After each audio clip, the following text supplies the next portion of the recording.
அனைவருக்கும் என்னுடைய முதற்கண் பணிவான வணக்கம். இந்திய நாடாளுமன்ற வரலாற்றில் இன்றைக்கு ஒரு கருப்பு தினம் என்பதை நான் சுட்டிக்காட்ட விரும்புகிறேன்.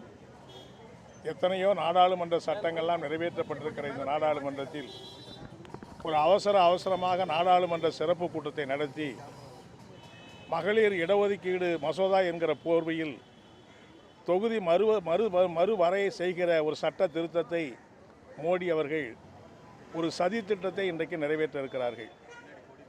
மகளிருக்கு இடஒதுக்கீடு கொடுக்க வேண்டும் என்பதில் இந்தியாவில் இருக்கிற மார்க்சிஸ்ட் கம்யூனிஸ்ட் கட்சி, இந்திய கம்யூனிஸ்ட் கட்சி, திராவிட முன்னேற்ற கழகம், காங்கிரஸ் கட்சி உள்ளிட்ட எல்லா கட்சிகளும் கடந்த 10 ஆண்டுகளாக நாங்கள் போராடி வந்து கொண்டிருக்கிறோம். அப்படிப்பட்ட சட்டம் 2023ஆம் ஆண்டு நாடாளுமன்றத்தில் ஏகமனதாக நிறைவேற்றப்பட்ட பிறகு உடனடியாக நீங்கள் அந்த சட்டத்தை அமல்படுத்துங்கள் என்று அன்றைக்கே நாம் கோரினோம். 24ஆம் ஆண்டு நாடாளுமன்ற தேர்தலிலேயே அதை செயல்படுத்தியிருக்கலாம். 25ஆம் ஆண்டு 10 சட்டமன்ற தேர்தல்கள் நடைபெற்றது. அப்போதெல்லாம் அதை அமல்படுத்தியிருக்கலாம்.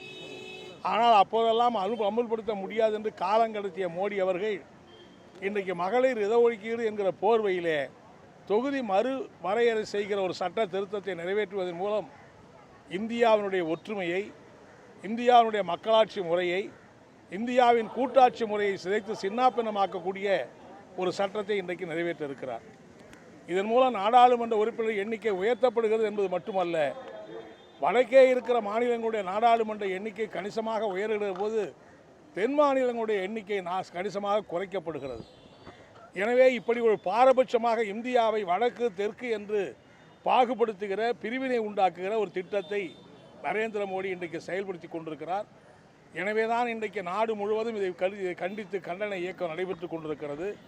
தமிழ்நாட்டிலே நம்முடைய மாண்புமிகு முதலமைச்சர் அவர்களும் மதசார்பற்ற முற்போக்கு கட்சிகளும் இணைந்து ஒரு கருப்பு தினமாக அனுஷ்டிக்கக்கூடிய முறையில் அந்த சட்ட நகலை எரிப்பது மட்டுமல்லாமல் எல்லா இடங்களிலும் கருப்பு கொடி ஏற்றி ஆர்ப்பாட்டம் நடத்துவது என்று தீர்மானித்திருக்கிறோம். நாடாளுமன்றத்தில் எதிர்க்கட்சிகள், இந்தியா கூட்டணியை சார்ந்திருக்கிற எதிர்க்கட்சிகள் இந்த மசோதாவை எதிர்த்து வாக்களிப்பது என்று நேற்றைய தினம் தீர்மானித்திருக்கிறார்கள்.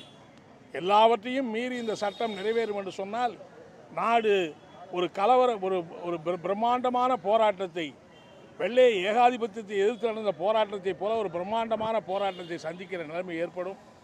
அதிலேயும் ஒரு சட்டமன்ற தேர்தல் மிக வேகமாக நடைபெற்று கொண்டிருக்கிற நேரம். இப்போது எதுக்கு அவசரமாக பாராளுமன்றத்தை கூட்டி இதை செய்ய வேண்டும்?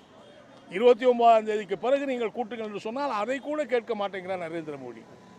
எனவே தேர்தலுக்கு மத்தியில் ஒரு அரசியல் ஆதாயத்திற்காக, சட்டமன்ற தேர்தலில் வாக்குகளை பெற வேண்டும் என்கிற அரசியல் ஆதாயத்திற்காக இந்த சதி திட்டத்தை நிறைவேற்றுகிறார்.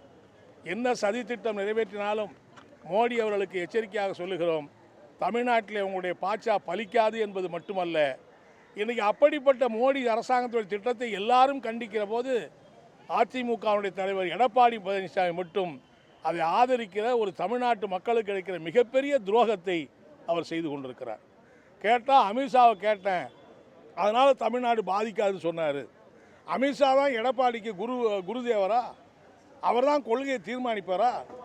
எனவே ஏற்கனவே பாஜகவோடு சேர்ந்து தமிழ்நாட்டுக்கு துரோகத்தை பட்டியலை நீடித்து கொண்டிருக்கிற எடப்பாடி இந்த தமிழக உரிமையை, நாடாளுமன்ற உறுப்பினர் எண்ணிக்கையை குறைத்து நம்முடைய உரிமையை பறிக்கக்கூடிய இந்த திட்டத்துக்கு ஆதரிப்பதன் மூலம் ஒட்டுமொத்தமான தமிழ்நாட்டுக்கு மட்டுமல்லாமல் தென் மாநிலங்களுக்கே ஒரு துரோகம் அளிக்கிற ஒரு கட்சியாகத்தான் அதிமுக இருக்கிறது என்பதை நான் சுட்டிக்காட்ட விரும்புகிறேன்.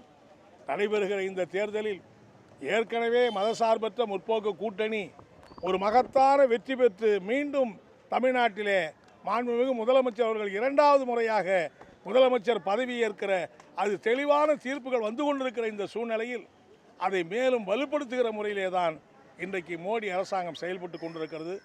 குறிப்பாக இந்த தொகுதியிலே, சைதாப்பேட்டை தொகுதியிலே போட்டியிடுகிற நம்முடைய மரியாதைக்குரிய மாண்புமிகு மக்கள் நல நல்வாழ்வுத்துறை அமைச்சராக 5 ஆண்டு காலம் செயல்பட்ட மா சுப்பிரமணியன் அவர்களுக்கு உதயசூரியன் சின்னத்திலே வாக்குகளை கேட்பதிலே நாங்கள் பெருமை அடைகிறோம் என்பதை இந்த நேரத்தில் நான் தெரிவித்துக் கொள்ள விரும்புகிறேன். 5 ஆண்டு காலம் சட்டமன்ற உறுப்பினராக மட்டுமல்லாமல் தமிழகத்தினுடைய மக்களுடைய உயிர் காக்கிற மருத்துவத்துறையை செம்மையாக சிறப்பாக செயல்படுத்திய அவருக்கு மீண்டும் ஒரு வாய்ப்பினை அளிக்கக்கூடிய வாய்ப்பு சைதாப்பேட்டை தொகுதி மக்களுக்கு கிடைத்திருக்கிறது.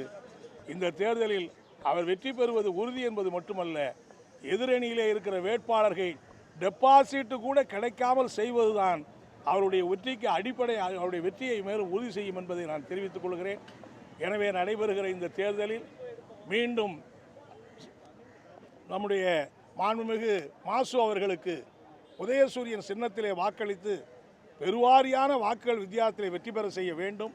அவருடைய வெற்றிக்கு உறுதி செய்கிற வகையில் மார்க்சிஸ்ட் கம்யூனிஸ்ட் கட்சி, இந்திய கம்யூனிஸ்ட் கட்சி, விடுதலை சிறுத்தை கட்சி, தேசிய முற்போக்கு திராவிடக் கழகம், காங்கிரஸ் பேர் இயக்கம் உள்ளிட்ட 20க்கும் மேற்பட்ட கட்சிகள் இன்றைக்கு களத்தில் இறங்கியிருக்கிறது.